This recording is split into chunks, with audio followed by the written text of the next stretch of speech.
أعوذ بال- أعوذ بالله من الشيطان الرجيم. بسم الله الرحمن الرحيم. وبه نستعين وهو خير الناصر والمعين. اللهم وفقنا لما تحب وترضى واجعل عاقبة أمورنا خيرا ولا تكلنا إلى أنفسنا طرفة عين أبدا. امید کرتا ہوں کہ آپ سب خیریت و عافیت سے ہوں گے. خداوند متعال سے دعا ہے کہ آپ سب کو اپنے زمان میں رکھے اور اپنے مقاصد عالیہ میں کامیاب و کامران فرمائے.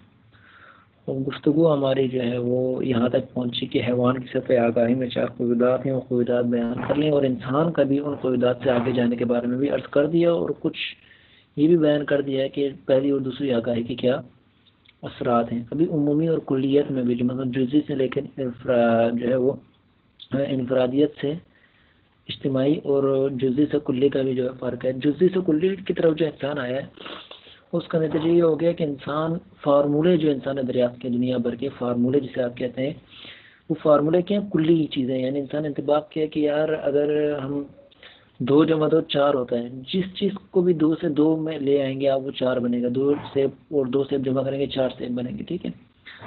اور کائنات میں یہ کہکشائیں ان سب کلیات انسان نے درک کی کیونکہ انسان کی آگاہی میں یہ کلی والی قید نہیں تھی. جزئی قید میں نہیں تھا انسان. آج ہم جو ہے نا اس گفتگو کو خود شہید مطہری کے مد نظر سے پڑھتے ہیں کہ انسان کی آگاہی شہید مطہری جو ہے وہ کس اس میں بیان کرتے ہیں. تو ہم لفظ بلفظ اسی کو پڑھ لیتے ہیں اور امید کرتے ہیں کہ یہ کیونکہ ایک عالم ربانی کا کلام ہے تو ہمارے لیے وہ مفید ثابت ہوگا. اب شروع کرتے ہیں. میں آپ کے سامنے اسکرین شیئر کر دیتا ہوں تاکہ آپ کے آگے کتاب کی اسکرین آ جائے. اب شہید مطہری یہاں فرماتے ہیں کہ جو ہے وہ انسان کی آگاہی اور خواہشات کی سطح کہ جو انسان کی آگاہی اور اس کی ڈیزائرز اس کی سطح کتنی ہے اور کہاں تک اس کو جانا چاہیے. شیخ فرماتا ہے کہ آگاہی و ادراک کا میدان ہو یا خواہشات و میلانات کا ہر دو. جی دیکھیں آپ آگاہی ادراک اور میدان اور جو ہے نا خواہشات اور میلانات کو الگ رکھیا ہے کیونکہ آگاہی زمینہ ساز ہے میلانات اور خواہشات کے لیے. آگاہی انسانی آگاہی و معرفت اشیاء کے ظواہر سے انسانی آگاہی و معرفت اشیاء کے ظواہر سے عبور کر کے ان کی ذات و ماہیت کے اندر دور تک سرایت کرتی ہے. شہید فرما رہے ہیں کہ انسان کی جو آگاہی ہوتی ہے وہ چیزوں کے صرف ظاہر تک نہیں ہوتی بلکہ ماہیت یعنی کیسے وہ بنی ہے وہ ہے کیا اور اس کی اندر تک سرایت کر جاتی ہے. ٹھیک ہے. اس کے باہمی روابط اور ان پر حاکم قوانین میں بھی اثر و رسوخ پیدا کر لیتی ہے. یہ آپ کے سامنے پہلی بات جہاں ٹیکنالوجی کی دریافت تھی وہاں ہم نے یہ بات عرض کی تھی. یعنی ان کے درمیان اس کے اندر جو چیزیں بنی ہیں وہ کیسے بنی ہیں اور کیا قانون کس قانون کے تحت بنی ہے. یہ تو قانون جب انسان دریافت کر لیتا ہے پھر اس قانون پر اثر و رسوخ بھی اپنا قائم کر لیتا ہے حاکم ہو جاتا ہے اس قانون کے اوپر. ٹھیک ہے. مثلا جب اس کو پتہ لگے لوہا پگھل کر کچھ بھی بن سکتا ہے قانون ہے کہ لوہے کو ہیٹ کے آگے لائیں گے گرمی کے آگے تو پگھل جائے گا اور پھر کسی شے میں بھی ڈال سکتے ہیں. اس نے پھر اس پر دسترت حاصل کر لی. اس لوہے سے اس نے سریا بھی بنایا اس لوہے سے اس نے گاڑیاں بھی بنائی اس لوہے سے اس نے بندوق بھی بنائی ہر چیز بنائی کیونکہ اس کے پاس اس کا قانون اور قانون کی قید آ گئی. انسانی آگاہی زمان و مکان کی قید سے مبرہ یہ زمان و مکان دونوں کو پیچھے چھوڑ کر آگے بڑھ جاتی ہے. اس لیے اپنے دائرہ حیات سے ماورا کی بھی آگاہی حاصل کر لیتا ہے یہاں تک کہ دوسرے بھی خبر لے آتا ہے. اچھا یہاں شہید اس جملے کی میں نے تفسیر بیان کی ہے کہ انسان اتنا قادر ہوتا ہے کہ بعض اوقات وہ اپنی فیوچر پریڈکشن کرتا ہے اور تقریباً وہ صحیح ہو جاتی ہیں. آنے والے زلزلے آنے والے سونامی طوفان کے بارے میں جو انسانی کارکردگی تھی اس نے فیوچر کے بارے میں بھی بتا دیا.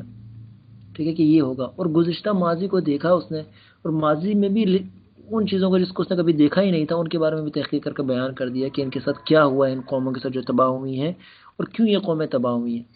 یہ بھی شہید نے یہ بھی سائنس نے علم حاصل کیا کہ زمان مکان کی قید میں نہیں ہے. انسان اپنے ماضی و مستقبل کے بارے میں معلومات حاصل کر لیتا ہے. اپنے تاریخ کے ساتھ ساتھ زمین آسمان پہاڑ دریا جنگلات نباتات معدنیات و حیوانات اور دنیا کی دوسری مخلوقات کے بارے میں بھی آگاہی حاصل کر لیتا ہے اور آئے دن نئی نئی خبروں کا انکشاف کرتا رہتا ہے. مستقبل کے بارے میں بڑی دور کی سوچتا ہے بہت دور کی مستقبل. آپ دیکھیں کہ بہت سارے جنہوں نے ہماری فیوچر پلاننگ کی ہے وہ خود چلے گئے لیکن آج قوم اس کا نتیجہ بھگت رہی ہے. مثلا جو اس چیز کا جب غلط استعمال ہوا، مثلا مغرب نے یا دوسرے قوموں نے مسلمان قوموں نے 100 سال پہلے سوچا کہ اگلے 100 سال بعد ہم ان کو کہاں بھیجنا ہے.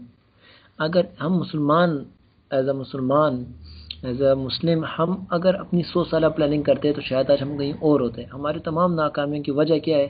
کیونکہ ہم فیوچر پلاننگ اپنی نہیں کرتے، اور آئے دن نئی نئی خبروں کا انکشاف کرتا رہتا ہے، مستقبل کے بارے میں بڑی دور کی سوچتا ہے. ان سب سے بڑھ کر انسان اپنی فکری قوت کے بل بوتے پر بعض لامحدود اور جاویدہ اشیاء کی بھی شناخت حاصل کر لیتا ہے. ٹھیک ہے، مثلا انسانی روح، ٹھیک ہے، یا جو ہے معنویت انسان کی جو کبھی ختم نہیں ہوتی، اس کے بارے میں بھی آگاہی حاصل کر لیتا ہے. ٹھیک ہے، آپ نے دیکھا ہوگا انفرادی اور جزوی شناخت کو پیچھے چھوڑتے ہوئے بہت بلند ہو جاتا ہے. اب یہاں آگے بیان کریں گے کہ اس میں کلیات میں کدھر جاتا ہے. کلی قوانین آفاقی حقائق اور کائنات پر حاکم اسرار اور رموز کشف کرتا ہے. پھر آہستہ آہستہ فطرت پر، یہ فطرت کی جگہ طبیعت رکھنا چاہیے، طبیعت پر اپنا تسلط جما لیتا ہے، یعنی پوری کائنات پر اپنا تسلط جما لیتا ہے. حیوانات اس کے قبضے میں، زمین و آسمان اس کے قبضے میں. اب اس قدر ہے کہ بارش بھی اپنی مرضی سے برسا سکتا ہے، بادل بنا لیتا ہے، بارش برسا دیتا ہے. ٹھیک ہے، انسان اپنی، اب یہ تو انسان کی آگاہی ہے، یہاں تک آگاہی حاصل کر لیتا ہے. اور پھر خواہشات کی کیا ہے؟ انسان اسی طرح خواہشات بھی ہیں کہ انسان اپنی خواہشات کو بھی بلند و بالا کرتا ہے. انسان ایک ایسا وجود ہے جو اعلیٰ اقدار کے حصول کے لیے پاؤں مارتا ہے. یہ مین چیز ہے کہ ویلیوز کے لیے انسان کام کرتا ہے، اور یہ آج ہمارے درمیان سے مفقود ہو گئی ہے.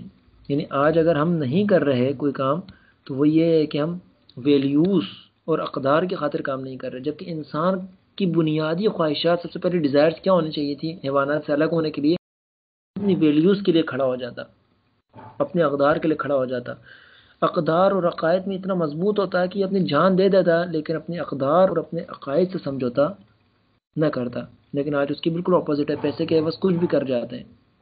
جیسا کہ قرآن نے فرمایا نا کہ شر الدواب میں باس، بدترین جانور ہیں. کسے فرمایا؟ جنہوں نے منافقت کی، دھوکے بازی کی، یعنی اپنی قوم کے ساتھ دھوکے بازی کی، اپنے قبیلے کے ساتھ دھوکے بازی کی، اپنے ملک کے ساتھ دھوکے بازی کی. ٹھیک ہے، ہر جگہ دھوکے بازی کی. کس چیز کی خاطر؟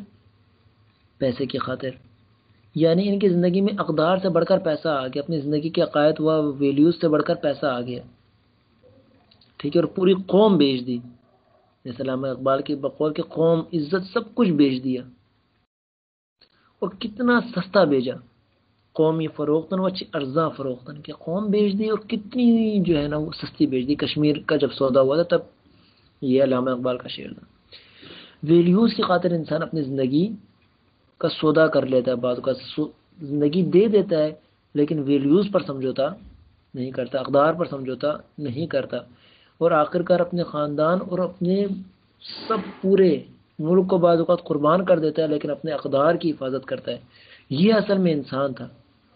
ٹھیک ہے، کیونکہ جانور اور انسان کو بنیادی فرق کیا تھا کہ جانور اپنی شے اور ظاہری چیز کے لیے ہر چیز قربان کر دیتا ہے، بعض اوقات اپنی خاندان سے اپنے بچوں کو بھی کھا جاتا ہے بھوک لگنے پر. لیکن انسانوں کو کیا ہونا چاہیے تھا؟ انسانیت کے معیار کو مد نظر رکھیں تو اس کا سب سے بڑا نمونہ اس اقدار کی خاطر جان دینے کا وہ کیا ہے؟ خود سید الشہداء کی ذات مبارک ہے کہ سید الشہداء نے اپنا سب کچھ کس چیز کی خاطر دی؟ اقدار، کہ میں نانا کی امت کی اصلاح کے لیے جا رہا ہوں. اور کس سیرت پر؟ سیرت رسول اور سیرت امیر المومنین کی سیرت پر چلتے ہوئے.